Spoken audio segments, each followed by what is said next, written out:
Hello students, स्वागत है आपका एक बार फिर से आपके अपने यूट्यूब चैनल पर। दोस्तों आज अपन पढ़ेंगे NCERT class 12th geography subject, और जिसका बुक पढ़ेंगे अपन मानव भूगोल के मूलभूत सिद्धांत, और इसका चैप्टर पढ़ेंगे अपन जनसंख्या संगठन। दोस्तों स्टार्ट करते हैं जनसंख्या संगठन। सबसे पहले देखते हैं जनसंख्या संगठन का मतलब होता क्या है। दोस्तों जनसंख्या के विभिन्न पहलुओं का, जनसंख्या के विभिन्न घटकों का अध्ययन करना जनसंख्या संगठन कहलाता है। जनसंख्या के विभिन्न जो पहलू है या उसके जो घटक है उनका अध्ययन करना जनसंख्या संगठन कहलाता है। अब दोस्तों जनसंख्या के विभिन्न पहलू होते क्या हैं, जनसंख्या के विभिन्न घटक होते क्या हैं। दोस्तों ये होते हैं जनसंख्या के घटक: लिंगानुपात, आयु संरचना, साक्षरता, ग्रामीण नगरीय संगठन, व्यावसायिक संरचना, धार्मिक संगठन, भाषाई संगठन। ये सब क्या है, जनसंख्या संगठन के प्रमुख घटक है। सीधा सा क्वेश्चन आपसे ऐसे भी पूछा जा सकता है, जनसंख्या संगठन या जनसंख्या संरचना से आप क्या समझते हैं। जनसंख्या के विभिन्न पहलुओं का अध्ययन करना जनसंख्या संरचना या जनसंख्या संगठन कहलाता है, और इसके प्रमुख घटक लिंगानुपात, साक्षरता, आयु लिंग संरचना, इसके अलावा व्यावसायिक संरचना, इसके अलावा ग्रामीण नगरीय संरचना, इसके अलावा धार्मिक भाषाई संरचना। ये सब क्या है, जनसंख्या संगठन के प्रमुख पहलू या घटक है। दोस्तों सबसे पहले अपन स्टार्ट करते हैं लिंगानुपात के बारे में। लिंगानुपात क्या होता है? सेक्स रेशियो जिसे कह सकते हैं, यानी कि पुरुषों और स्त्रियों की संख्या के बीच के अनुपात को क्या कहा जाता है दोस्तों? लिंगानुपात कहा जाता है। स्त्रियों की संख्या और पुरुषों की संख्या के बीच में क्या रेशियो है, क्या उनका अनुपात है, क्या डिफरेंस है, इस दोनों का रेशियो निकालना, अनुपात निकालना लिंगानुपात कहा जाता है। परिभाषा कैसे लिखेंगे? भारत के दृष्टिकोण से इसकी परिभाषा होगी, प्रति 1000 पुरुषों पर महिलाओं की संख्या को लिंगानुपात कहा जाता है। 1000 पुरुषों पर महिलाओं की संख्या को क्या कहते हैं? लिंगानुपात कहते हैं। सूत्र क्या काम में ले जाएगा? स्त्रियों की संख्या बटा पुरुषों की संख्या मल्टीप्लाई बाई 1000, यानी कि 1000 से गुणा करना है। लेकिन दोस्तों क्या यही परिभाषा, क्या यही सूत्र हर देश अपनाता है? नहीं, हर देश में अपना एक अलग सूत्र होता है। कुछ देश जहां पर महिलाओं की संख्या ज्यादा होती है पुरुषों की तुलना में, वे देश प्रति 1000 महिलाओं पर पुरुषों की संख्या भी ज्ञात कर लेते हैं। यानी कि यहाँ पर अगर ऊपर पुरुषों की संख्या लिखी जाती है, नीचे स्त्रियों की संख्या लिखी जाती है, तो वो सूत्र क्या हो जाएगा? 1000 महिलाओं पर पुरुषों की संख्या। यहां तक भी ठीक है। और अगर अपन देखें तो कई देश ऐसे हैं जो 1000 पुरुषों पर न निकाल के सिर्फ 100 पुरुषों पर निकालते हैं, यानी 100 पुरुषों पर महिलाओं की संख्या। तो सूत्र वही हो जाएगा, स्त्रियों की संख्या बटा पुरुषों की संख्या इंटू क्या कर देंगे, यहाँ पर 100 कर देंगे। तो क्या आ जाएगा? 100 पुरुषों के पीछे महिलाओं की संख्या। और अपनी इस बुक में जो है 100 पुरुषों पर महिलाओं की संख्या ही दी हुई है। अगर अपन विश्व का औसतन देखें कि विश्व में औसतन लिंगानुपात क्या है, तो विश्व में औसतन लिंगानुपात 100 स्त्रियां हैं 102 पुरुषों पर, यानी कि 102 पुरुष और 100 स्त्रियां, यानी कि इक्वल नहीं है। अगर अपन देखें तो स्त्री और पुरुष, यानी कि पुरुष और महिलाओं की संख्या बराबर नहीं है, और बराबर न होने की वजह से बहुत सारी दिक्कतें, बहुत सारी समस्याएं हमारे समाज को झेलनी पड़ती है। बहुत सारी समस्याएं होती है जब लिंगानुपात में गड़बड़ हो जाता है, लिंगानुपात असंतुलित हो जाता है, तो कई प्रकार के दुष्कर्म, रेप, छेड़छाड़, इस प्रकार की कई समस्याएं सामने आने लगती है। अच्छा, अब देखें कि कौन से देशों में सबसे ज्यादा है लिंगानुपात। तो सबसे ज्यादा जो लिंगानुपात वाला देश है वो लेटविया है। कौन सा देश है दोस्तों? लेटविया है। लेटविया में 100 स्त्रियों पर पुरुषों की संख्या 85 है, यानी कि पुरुषों की तुलना में प्रत्येक 100 पुरुषों पर कितनी स्त्रियां ज्यादा है? 15 स्त्रियां ज्यादा है, यानी कि 85 पुरुष है और 100 महिलाएं हैं। तो मतलब यहां पर क्या हो रहा है? 15 पुरुष 100 महिलाओं पर कम पड़ रहे हैं। अगर सबसे कम की देखें कि सबसे कम लिंगानुपात कौन से देश का है, तो वो है दोस्तों यूएई, संयुक्त अरब अमीरात का। संयुक्त अरब अमीरात का जो लिंगानुपात है वो 100 स्त्रियों पर 311 पुरुष है।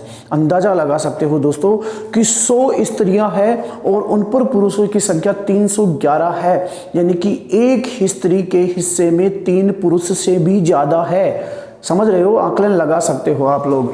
अगर अपन भारत की बात करें तो दोस्तों भारत में ये लिंगानुपात अगर अपन प्रति 1000 में देखते हैं, क्योंकि अपने यहाँ पर प्रति 1000 पुरुषों पर महिलाओं की संख्या ज्ञात की जाती है, तो भारत का लिंगानुपात दोस्तों 940 है। कितना है? 940। और अगर अपन राजस्थान में घुस जाएं कि राजस्थान का लिंगानुपात बताइए सर, तो राजस्थान का लिंगानुपात है 928। दोस्तों ध्यान दीजिए 928 है, यानी कि प्रति जो 1000 पुरुष है उन पर कितनी जो महिलाएं हैं वो कम पड़ रही है, लगभग 78 महिलाएं कम पड़ रही है। दोस्तों इन 78 पुरुषों में आपका भी नंबर आ सकता है भाइयों। अगर आप नहीं पढ़ोगे तो कंवारे ही रह सकते हो, क्योंकि सेक्स रेशियो ये है। तो इन जो बचे हुए जो ये कम पढ़ रहे हैं ना पुरुष, जहां पर स्त्रियां कम पढ़ रही है, कहीं उनमें आपका नंबर ना आ जाए। तभी तो घर वाले बोलते रहते हैं कि बेटा पढ़ ले वरना शादी नहीं होगी, कंवारो ही डोल लो, ये बोलते रहते होंगे घर वाले।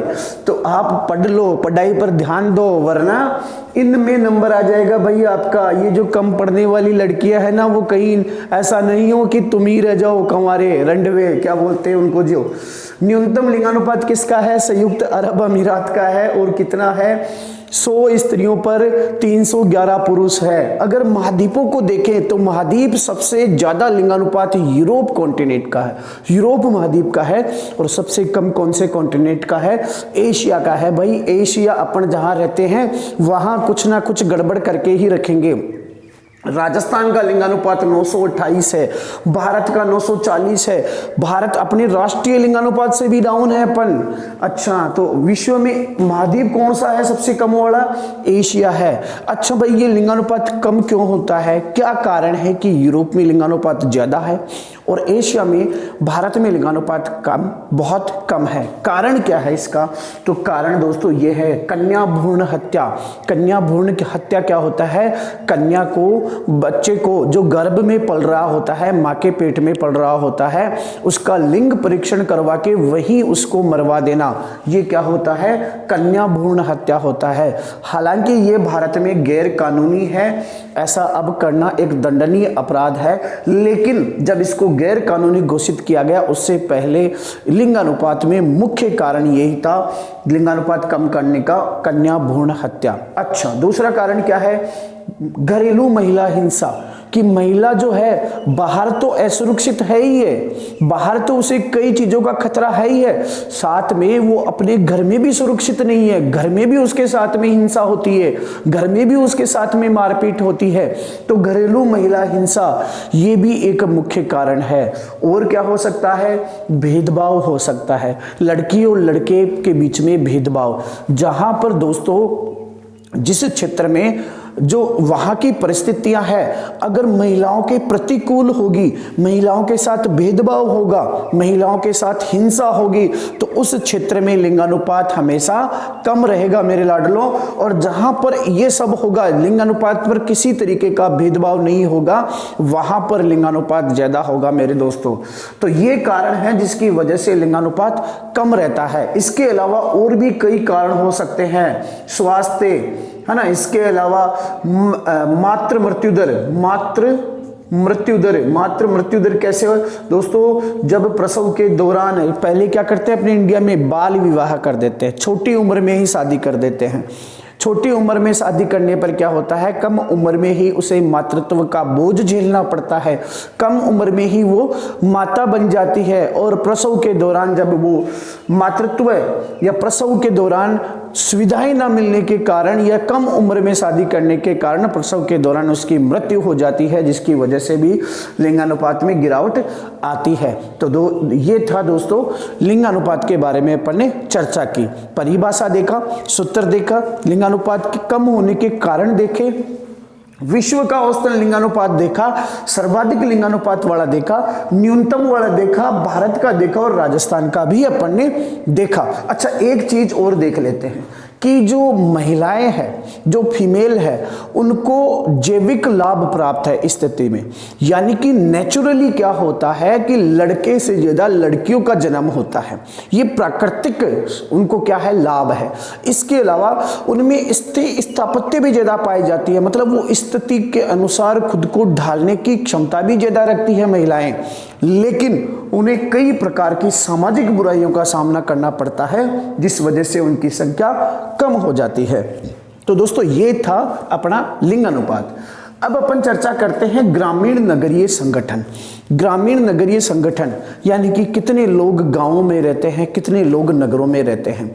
दोस्तों, हर देश का एक ग्रामीण क्षेत्र को डिफाइन या उसको डेफिनेशन देने का या उसे परिभाषित करने का जो परिभाषा है वो अलग अलग है, मापदंड अलग अलग है। लेकिन अधिकांशतः अपन क्या मानते हैं कि ऐसे क्षेत्र जहां पर प्राथमिक क्रियाकलाप ज्यादा होते हैं, यानी कि कृषि, पशुपालन, आखेट, खाद्य संग्रहण, खनन, लकड़ी काटना, ये सब चीजें जहां पर होती है उसे अपन गांव मानते हैं।